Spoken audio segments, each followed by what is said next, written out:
Hey everyone, so today in this video I want to talk about a Freddy rework to make him a little bit stronger and more appealing and less boring.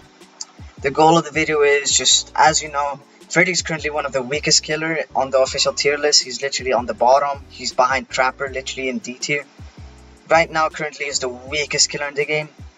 So the point of the video is I want to give out my ideas on his reworks and how we could change him to become better and stronger. And the goal of the video is to maybe be a little bit better than Trapper and Myers at the end of the day. So he could be a little bit more stronger and have more play count. I'm just going to share my ideas and my opinions on how the killer could become stronger. And also how to buff his power a little bit. So yeah, let's get straight into it. The first thing I want to talk about is definitely his dream snares. What dream snares are basically is Freddy can place down a blood puddle on the ground. And asleep survivors can trigger the snare. It will create a loud noise for the killer to know where they are. And also it would give them a 15% hindered status effect. What I would change is definitely buff it because the difference is not that big. The survivors could still make the pallet, but chances are low. But I would definitely make it so it will be twice as much hindered. Right now, survivors get hindered 15%. I would change it to 30% personally, because that would just make him stronger. I would also change it so you could place the snares behind walls. That once was a thing, but not anymore. And yeah, I would definitely make that so I had more chase potential at filler pallets and add less safety, so he would definitely be stronger that way. And make the blood puddles a little bit bigger because they're small. And another thing I would change about the snares is definitely add more tokens. I would personally add 10. This is because you don't only want to use dream snares in like a chase. It could be also nice that you could place dream snares as a trap to alert you and know where the survivors are, like a pinpoint, like at a door frame, and yeah, just to alert the killer and have more information. And yeah, that's personally what this killer needs. And also see the auras of the dream snares, because I think that could be also important. Because when you place them behind walls, you could know exactly where you exactly place them, so you exactly know. And also know, like I said, like placing them down not only as a chase power, but also as traps, so you would also see the white auras of it. It could be a little bit good because you sometimes could forget where those snares are. Like when randomly throughout the match, you would just place down a random snare that no one ever triggered. Like 5 minutes later, you could know what it is, so then you could push the survivors into actually triggering and restoring all of your tokens. Alright, so that out of the way, that's how I would rework the power and buff it a little bit more. The next thing is his alarm clocks. As you know, alarm clocks are an interaction that survivors have. And after they interact with the alarm clocks, they wake up again. And they have an immunity to falling asleep for 30 seconds. So that means they cannot fall asleep on their microsleep for 30 seconds. And also, whenever Freddy just hits that survivor, it would not put them to sleep whatsoever. The change I would make to this is no penalty to the survivors or anything. But I would make it so whenever survivors uses an alarm clock, you have killer instinct for them for 6 seconds. It's because, for example, when you're chasing a survivor and you're taking a little bit long time with it, you have no idea what survivors are doing. They could literally be doing gens, they could be doing this. But as you know, when they use the alarm clock, you'll be able to see them for 6 seconds. And this is good info because you know where are they heading. Either if they're heading for a generator, for another thing. So there will be know what objectives they're doing right now other than generators. For example, if the survivor uses the alarm clock and for 6 seconds they will have the killer instinct, I would know which way they are going, if they're going towards me in a corner of the map or towards a gen, so I'll know that for the future. And I'll know which gens are they working on, right? And that's the reason why I would make a rework for this, exactly. Next thing I would buff / rework is that microsleep. I would make it so whenever a survivor is in a chase and they're awake, the dream transaction from microsleep will be 30% faster. So let's say instead of 60 seconds, that's how long it takes for a survivor to fall asleep. It will be 45. This is crucial for Freddy. For example, in early chase, every survivor will be awake, and especially if you get no hits on them, you literally have to wait 60 seconds just for them to become asleep and be affected by your power and dream pallets. So definitely that would be a good change, so they fall asleep faster, and It's really no point at the start of the match just being a simple M1 killer with no upsides whatsoever during chase. So definitely better. The more people in Dream, the better in Chase. They'll be able to trigger your Dream Snares and all that, so that's the personal change I would do.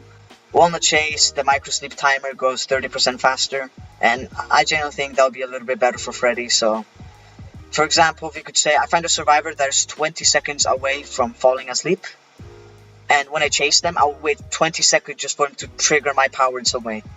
Unless if I hit them, of course, but again, while they're healthy, I have no way of slowing them down with my Dream Snares.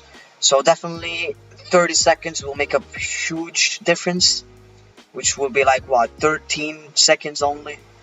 It would just make chases better for you, and it will make them definitely stronger, especially because of the first hit. The first hit is most important, especially on a Awake Survivor, because when you hit them, they will then fall asleep, and then they can be triggered by power. And while they're healthy, you're just delaying that hit, so it's better if they're healthy and asleep, so you can get that hit faster on them. And that's the change I would make to Freddy and his micro sleep, personally, in my opinion. Next on, we have the Dream Pallets. I don't know if this is still a thing, but as a killer, if you break a pallet, most of the pallet particles and the splinters, they burn and they disappear. But there's always like 1 or 2 pieces of that pallet that still stay. So let's say if I place it on a Dream pallet, on a pallet that was already dropped, you would see a pallet that is up, and at the same time, you would see a pallet, you would see like the drop part, the real pallet particles on the ground, so you could easily indicate that it's a fake pallet. I don't know if that's still a thing, but it is. I would definitely change it so there will be no splinters if you're placing it on a Dream pallet.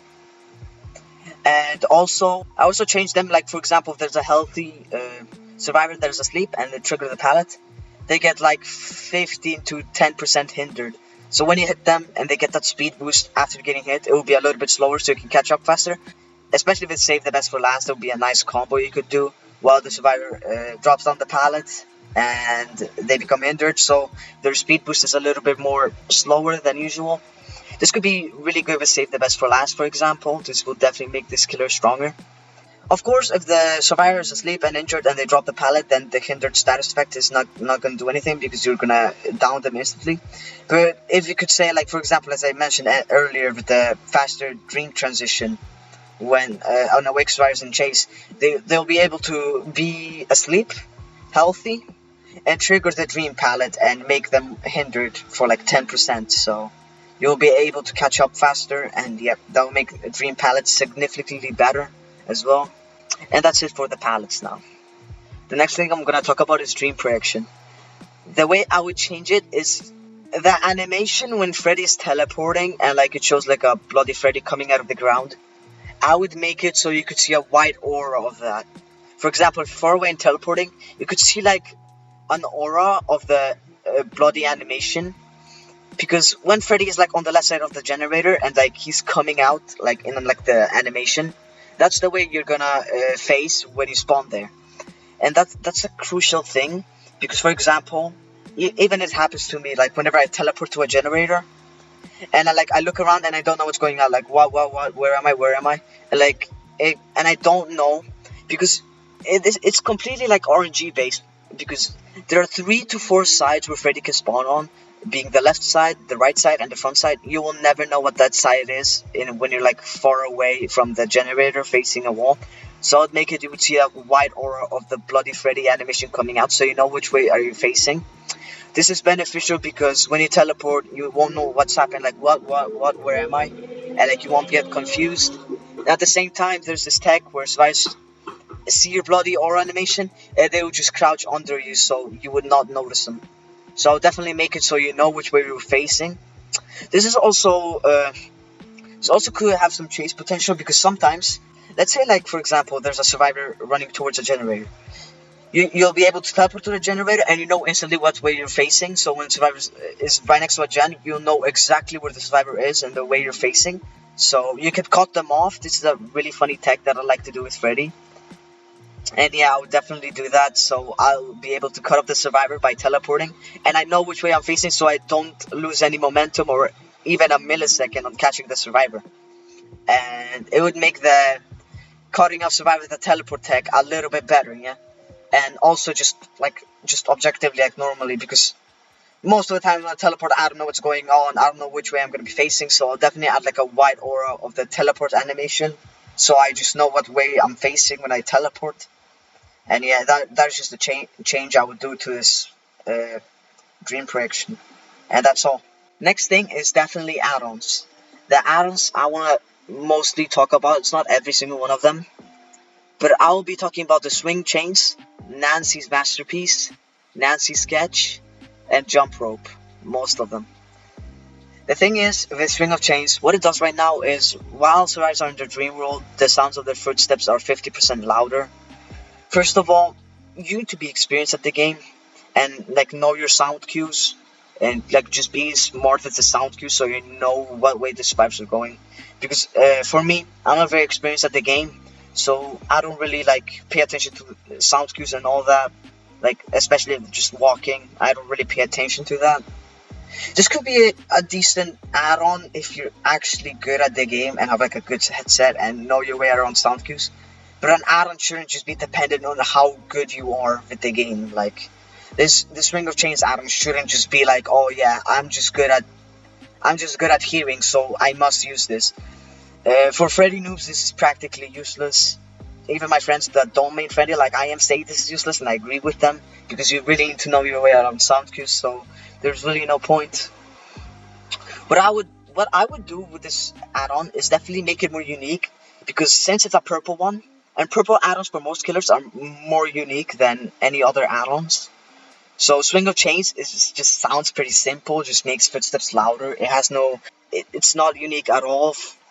Like, for example, compared to the pill bottle class photo in Z-Block, this add-on's not unique at all. It really just makes sound cues like louder. That's really bad for a very rare add-on. What I would do with this, for every person in Dream World, awake survivors fall asleep into the Dream World 5% faster. So like, any awake survivor will fall asleep into the Dream World 5% faster with the microsleep. So let's say like there's 2 people asleep, that is 10% faster microsleep transaction for the awake survivors. So they would just fall asleep faster, and this is genuinely good, especially if survivors are healthy and they could be, asleep. Most of the times when they're healthy, they're safe, so they'll always reach out to someone and get woken up, and that ruins sort of your chase potential.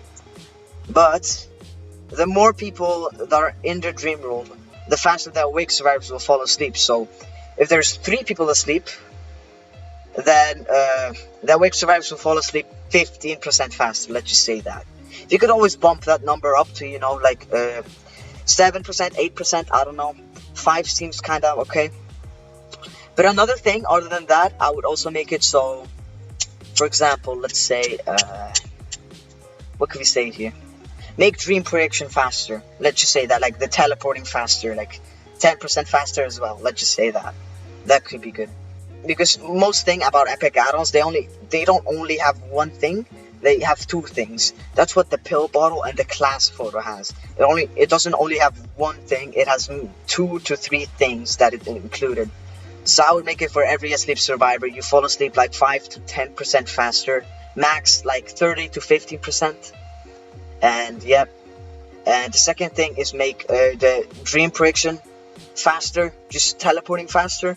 This could catch people off guard more, and yeah, definitely. And yeah, that is the change I would do to the String of Chains, because right now, as a very rare add-on, it's not good at all. Especially for the newer people out there. It's really just a useless add-on. Next thing is jump rope. That is the same thing with literally the String of Chains. But the grunts of pain are louder than footsteps. And this could be a good difference, but at the same time, the grunts of pain is already loud enough, so you really don't need the 50% at all. I would change it so the same thing with String of Chains. Since they're 2 related, I would make them do the same thing. So, as I said, it makes people fall asleep faster. So I would make, for every asleep survivor for Swing of Chains, 10% for each survivor, so it's 30%. And a jump rope will be 5, genuinely just 5. And also just teleport faster, but it's a little less, you know. That's the change I would make through this. It's simple. 5% more dreams transition for awake survivors for every asleep person. And yep, that's it. That's all I gotta say about this add-on. The next thing is Nancy's Masterpiece. This decreases dream prediction cooldown by 3% for each survivor in the dream world, so it's max up to 6, 9, 12%. 12% is not a big difference, especially because it's all dependent on the survivors. If the survivors are small, they obviously will wake up as soon as possible, so this add-on is practically useless. I would definitely buff it like 100%.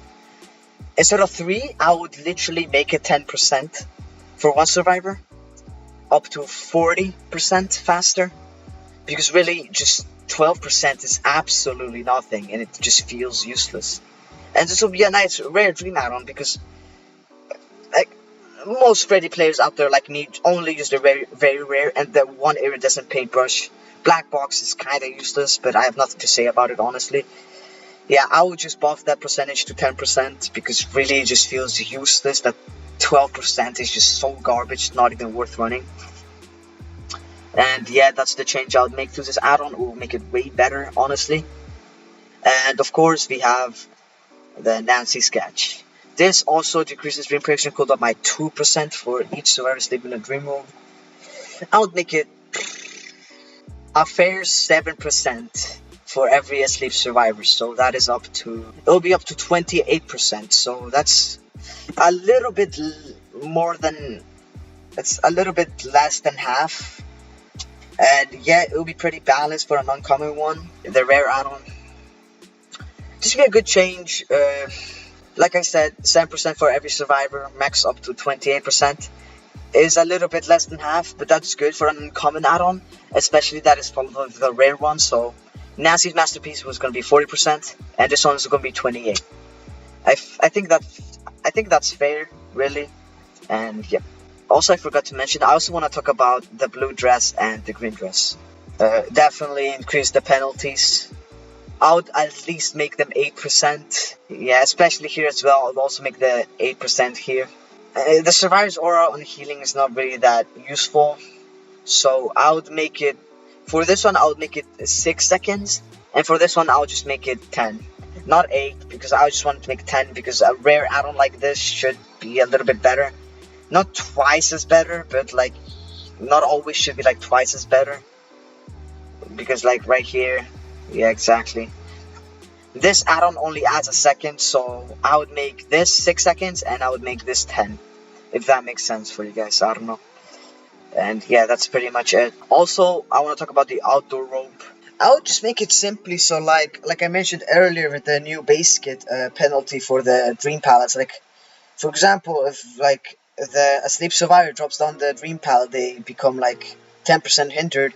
I would just make this have like 5% additional hinder status effect, and yeah, that's it. Basically, just instead of like, well, like you equip this add-on, the survivor will be 15% more hindered when triggering a dream pallet instead of the normal 10 like I talked about. So yeah, it's a simple uncommon add-on. I'll just make it 5% more hindered, and yeah, that's pretty much it for this one.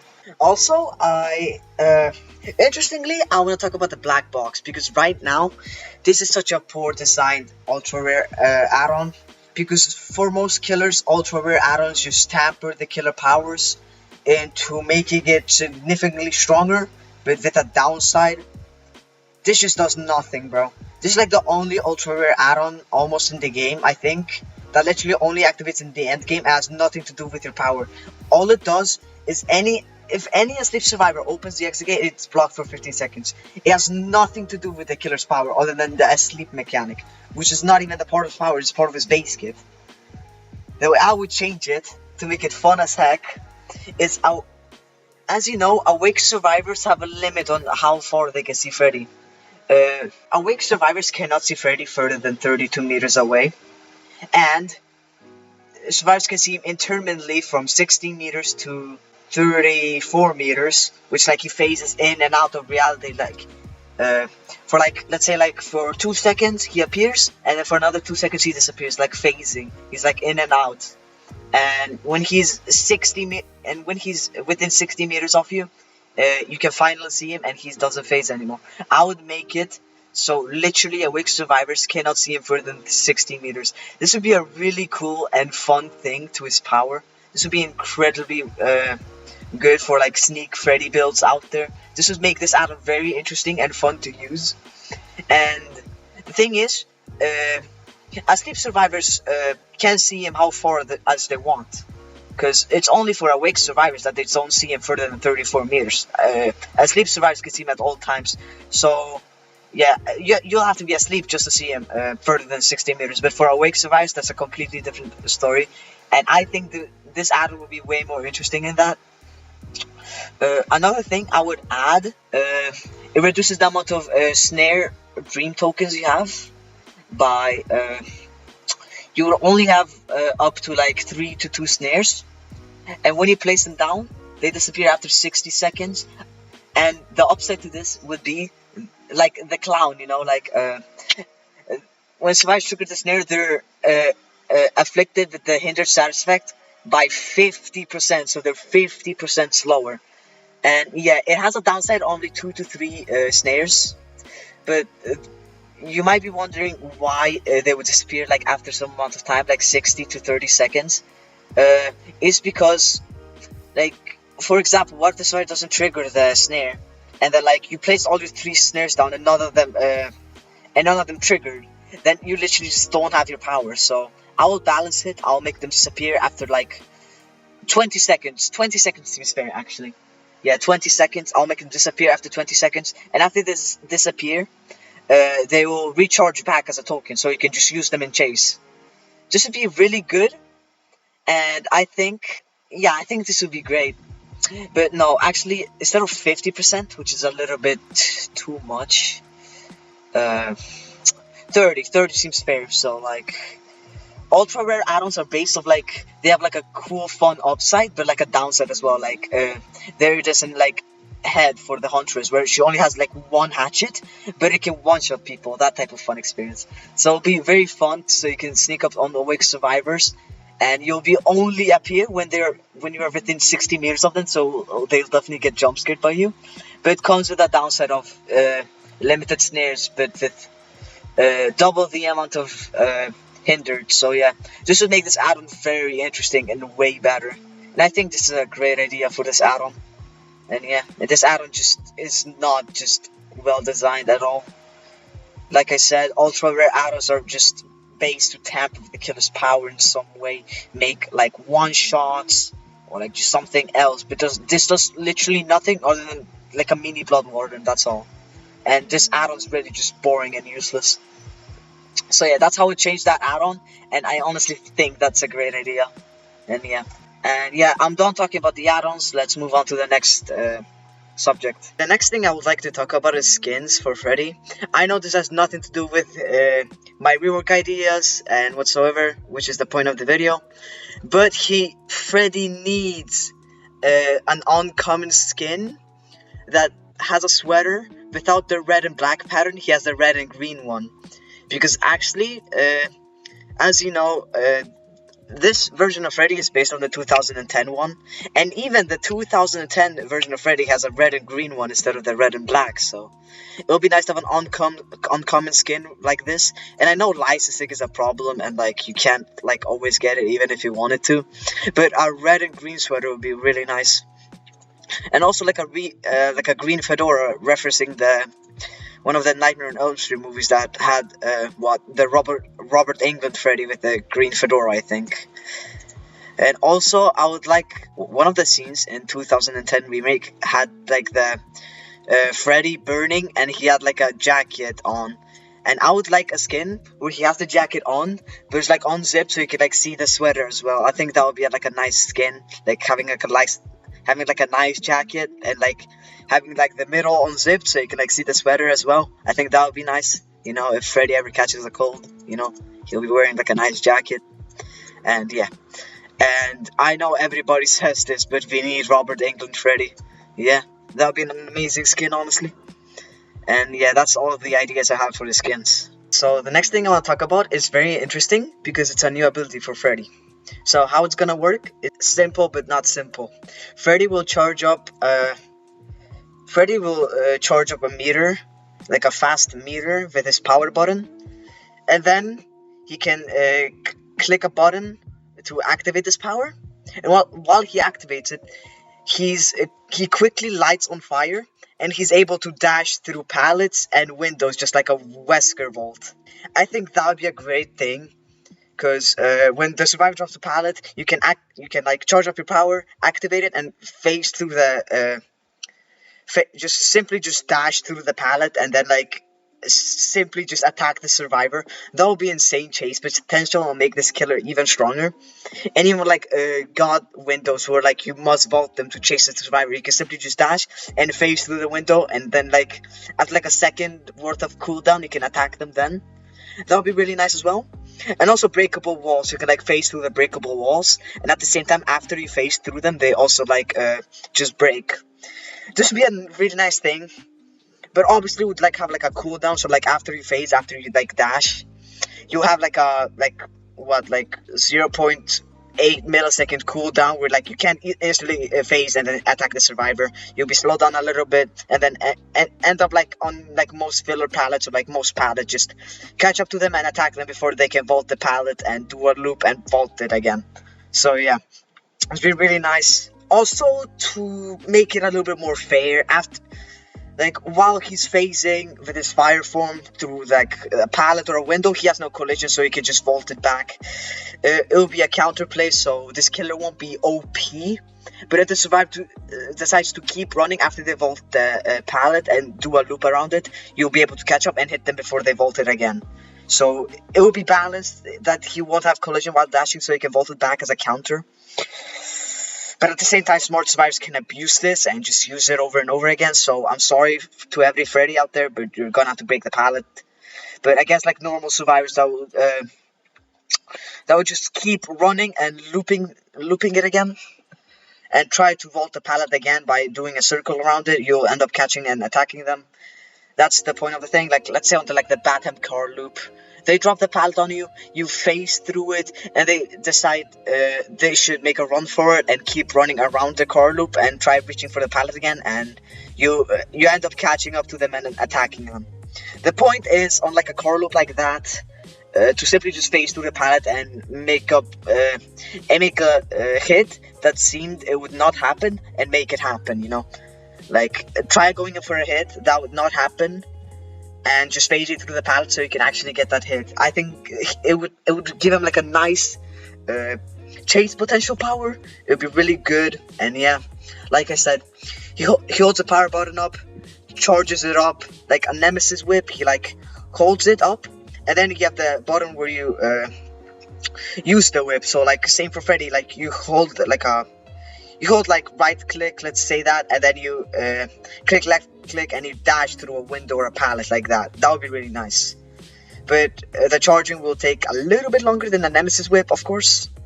And after you use it, you'll be also slowed down to the same, almost like slowdown that Nemesis had after using the whip. Yeah, that'll be pretty much fair. And yeah, that's what an interesting power I would add for him. And generally, yep, that's it for today's video. I have nothing else to talk about, so yeah. And I hope you guys enjoyed. Yep, bye.